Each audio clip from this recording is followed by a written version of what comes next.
뜻하지 않게 정말 나의 의지와는 전혀 상관없이 어려운 일들이 발생하잖아요. 예를 들어서 뭐 갑작스럽게 병에 걸린다든지 아니면은 뭐 자연재해로 뭐 큰 피해를 얻는다든지 혹은 뭐 사랑하는 사람을 뭐 잃게 된다든지 그런 일들이 이렇게 뜻하지 않게 닥치게 되는데요. 이런 일로 인해서 삶의 의지가 완전히 이렇게 꺾이는 일들도 생기는데 이렇게 또 살아야 되나 이런 생각도 할 수 있을 것 같고요. 그래서 그런 경우에 조금 더 이렇게 인생에서 부딪히게 되는 일들, 어려운 일들을 잘 이겨내는 그런 방법이 따로 있습니까?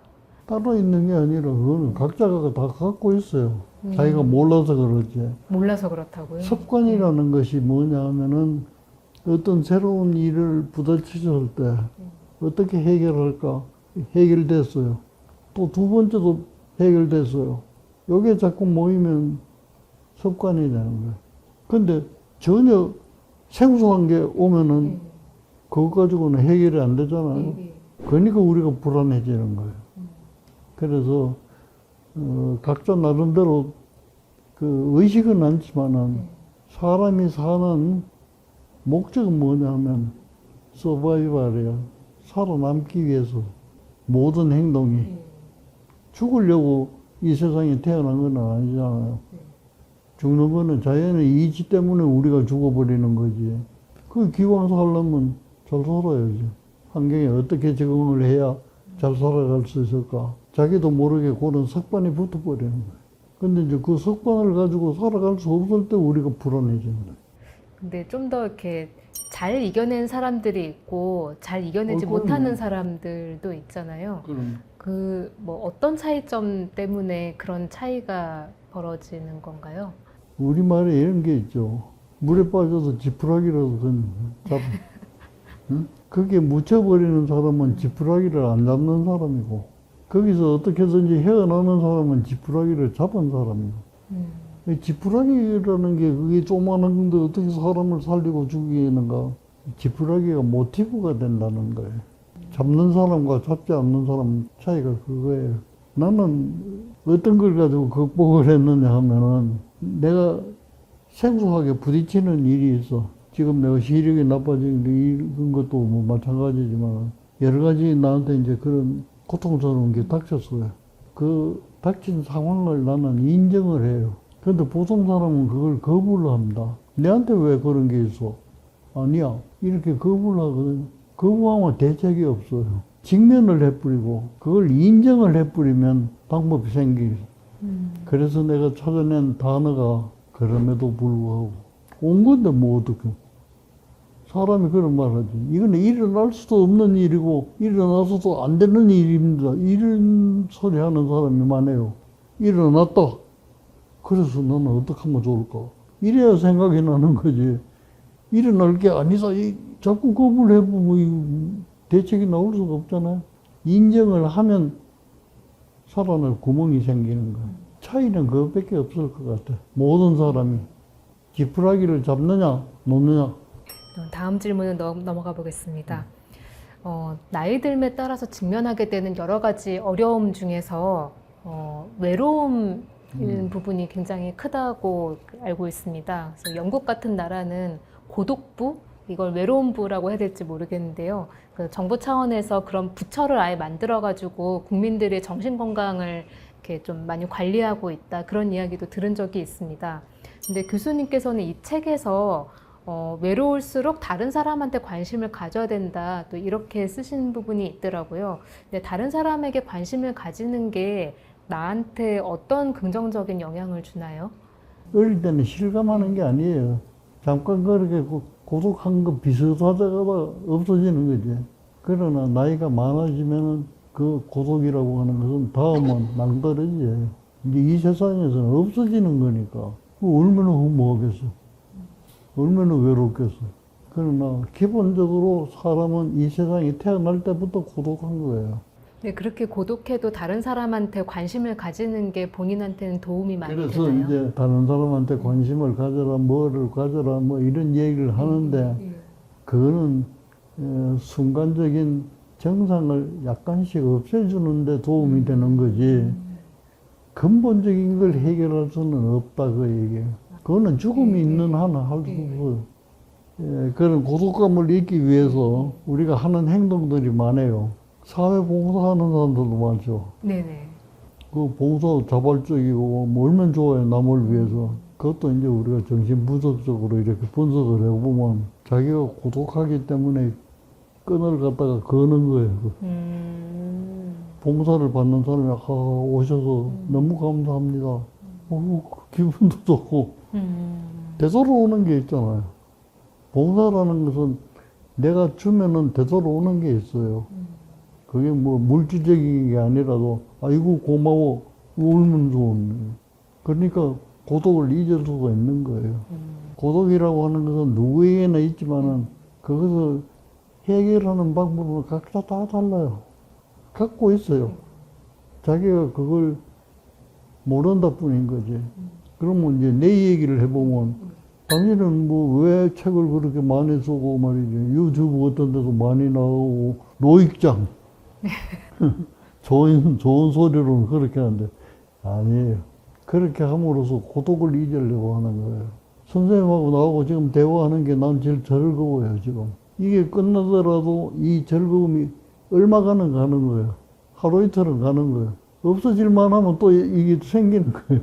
그리고 내가 쓰고 있는 지금 원고도 있고 하니까 뭐 곡에 매달리는 한은 고독감은 있다고 하더라도 고독 잠깐 잠자고 있어. 이거는 된단 말이에요. 그걸 모르는 사람들은 봉사라고 하는 것은 이타적인 것이고 뭐 사람으로서 참 좋은 행동이다. 뭐 이런 얘기를 하는 거예요. 그 뒤에 숨어 있는 거는 고독이에요.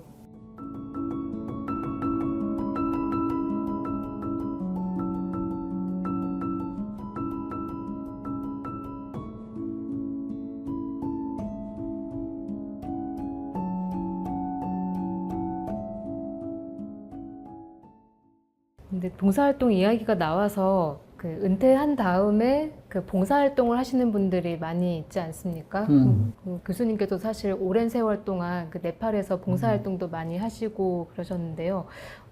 은퇴 후 봉사활동을 하고 싶어 하시는 분들한테 혹시 특별히 조언하실 분이 있으실까요?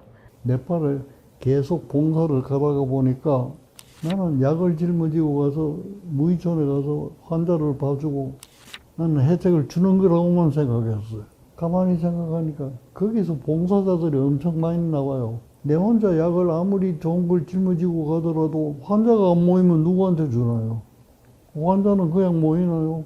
모으는 사람이 있어야 모이죠. 약을 줄 때 언제 먹으라? 통역을 해줘야 되죠. 그 이제 네팔 카운트파트에 있는 그 사무총장이 나보고 그런 얘기를 해요. 봉사라고 하는 것은 당신만 봉사하는 게 아니다, 이게. 우리도 봉사하는 거다. 그래서 내가 그때 깨달았어요. 아, 봉사라고 하는 것은 주는 게 아니구나. 주고 받는 것이구나. 그래서 난 봉사라고 하는 것은 언제든지 대등하게 생각해요. 대부분 봉사를 보면 뭐 추석이다, 설이다, 되면 라면 막 사다가, 그지? 네, 맞습니다. 사진 뺏겨가지고 이제 가고 그러잖아. 그게 난 참 못마땅했어. 왜 그러냐면 라면을 많이 사가 오니까 애들은 적은데 삼시세끼 라면을 먹여도 말이야. 1년 먹여도 남을 정도로 라면이 그거 어떡하는 거야. 그래서 내가 이사회 할 때 제안을 해서 이 라면을 시장에 가서 팔아가지고 그걸 가지고 애들한테 정작 더 필요한 걸 사서 하면 좋지 않겠나. 그 법으로 안 되게 돼 있잖아요. 그래 팔면 횡령 뭐 어떠고 유효기간 지난 건 애들이 안 먹잖아요. 폐기하는 수도 있고. 그런 모순이 있는 거예요. 그래서 내가 네팔에 가서 배운 거는 봉사라고 하는 것은 서로 자기 탤런트를 가지고 주고받는 거다. 그럼 다른 말로 하자면 좋은 인간관계다.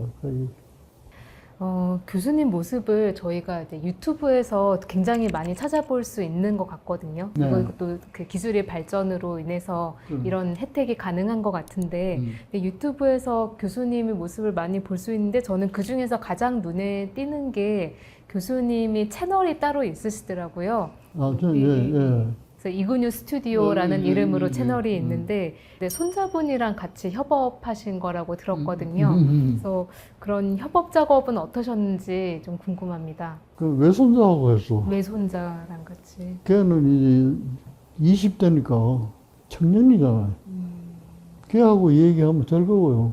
내가 생각도 못했던 질문이 나오고 그러는 거야. 걔들이 다 학교도 다니고 알바이트도 하고 그래요. 네. 그게 내가 이제 이런 원고를 하면 그때 눈도 밝을 때니까 원고를 한번 읽고 잘못한 거 교정을 해주라. 알바이트비 내가 준다. 그때 뭐 9천 원 하고 이럴 때도 내가 10,000원 주고 오, 손자니까 조금 더 얹어가지고 주고. 꿀 알바였네요. 그런데 시간이 없다는 거예요. 알바이트 하랴 공부하랴 말이에요. 그래가지고 있는데 하루는 나한테 전화가 와서 할아버지 일거리 있으면 좀 주세요. 이러면 너 바쁘다고 하더니 일거리는 무슨 일거리네요. 그랬더니 잘렸어요.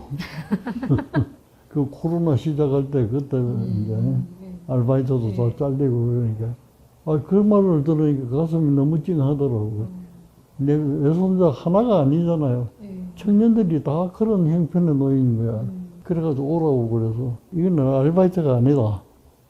네 직업이라고 생각해서 할 수 있겠냐? 뭐든지 하겠다. 그래서 유튜브 한번 하자. 그렇게 해서 시작이 되셨군요. 그래서 유튜브 사장은 외손자고 나는 네가 초청하면 오는 게스트고 그다음에 여기서 이제 발생할 수 있는 그 이익은 얼마가 나오든지 전부 네 거다. 오. 이렇게 계약을 했어요. 그랬는데 이제 코로나도 좀 하고 이제 알바이트도 복귀하고 학교도 복귀하고 이러니까 이걸 가는 거예요. 그래서 이제 하다가 정지를 했어요. 이걸 두기가 아깝다고 그래서 우리도 네팔 같이 봉사하던 팀이 있어요. 그것도 예술팀이 있어. 그 문화인들하고 교류하는 그 팀이 요거 리모델링 해가지고 그 네팔 얘기도 하고 예술 얘기도 하고 그래서 이제 이름을 바꿔가 무화마당이라고 해요. 무화하는 건 이제 내가 호라 그러니까 이제 이근우 스타디오를 무화마당이라고 바꿔가지고 이제 지금 나가고 있어요. 나이가 드니까 일일이 만나가지고 만나자 뭐 이게 잘 안 되잖아요. 유튜브를 가지고 해놓으면 그거 댓글이 달리는 거. 그러면 얘가 왔구나 제가 왔구나 또 내가 답글도 달고 댓글도 그게 직접 재밌어요. 다시나요? 내가 부르면 쳐주니까.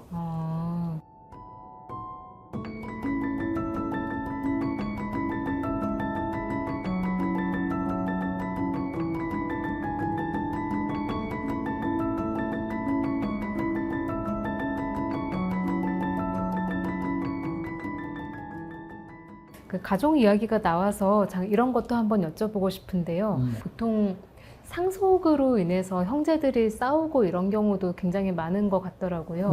네. 근데 그러니까 물려줄 수 있는 게 사실 돈 말고 어떤 다른 것들도 있지 않을까 싶은데요. 자녀들한테 물려줘야 될 좀 중요한 거 이런 거를 어떤 거가 있다고 생각하시는지 궁금합니다. 우선 내 걸 얘기가 물리주고 아무것도 없어요. 네. 내가 어릴 때 다 가르쳐 줬기 때문에 평소에 내가 하던 거, 평소에 하던 얘기만 기억해도 그거 물려받은 거니까 그 환갑이 넘은 아들한테 뭐라고 하겠어. 그래도 자기도 주체성이 다 있고 그런데 줄 거는 이미 다 줬어. 무엇을 자녀들한테 가르쳐 줬다고 생각하시나요? 한 가지만 얘기를 하면 나는 외동아들로 컸기 때문에 굉장한 속박의 속에서 컸어요. 이거는 해서는 안 된다, 여기는 가서 안 된다, 뭐 이런 게 많아요. 위험하다고 그러는 거야. 내가 죽으면 대가 끊기는 거야. 물에는 들어가지 마라. 이러니까 이제 그때는 부모 말씀이 뭐 하나님 말씀이니까 내가 지금까지 헤엄을 못 쳤네. 아, 그러시군요. 부모님은 돌아가시고 내 마음대로 할 수 있지만은 그 부모님이 내 마음속에 있는 거죠. 물이 간다 그래서 마음속에서 가만 안 돼. 영향을 주더라고. 이제 그런 의미에서 나는 애들을 넷인데 이남 이녀예요. 키울 때 이제 용어는 좀 고깝게 들릴지 모르지만은 방목했었다. 알아서 커라. 지가 하고 싶다는 건 다 그러면 어느 정도로 내가 허락했느냐. 예를 들면 이 책상이 이제 뛰노는 공간이에요. 이 떨어질만 하면 내가 막아. 떨어지지 않고 이 안에서 어디를 쫓아다니며 놀더라도 내가 간섭을 안 했어요. 근데 지금은 예. 그게 이제 좋다고 생각하는 애들도 있고 또 관심 없이 키웠다고도 항의하는 애들도 있고 그건 이제 받아들이는 쪽에서 다른 것 같아요. 그래서 남들이 애들 참 반듯하게 잘 컸다 이렇게 나를 칭찬해주면 내 대답은 항상 그렇습니다. 내가 키운 게 아니라 저가 잘 컸습니다.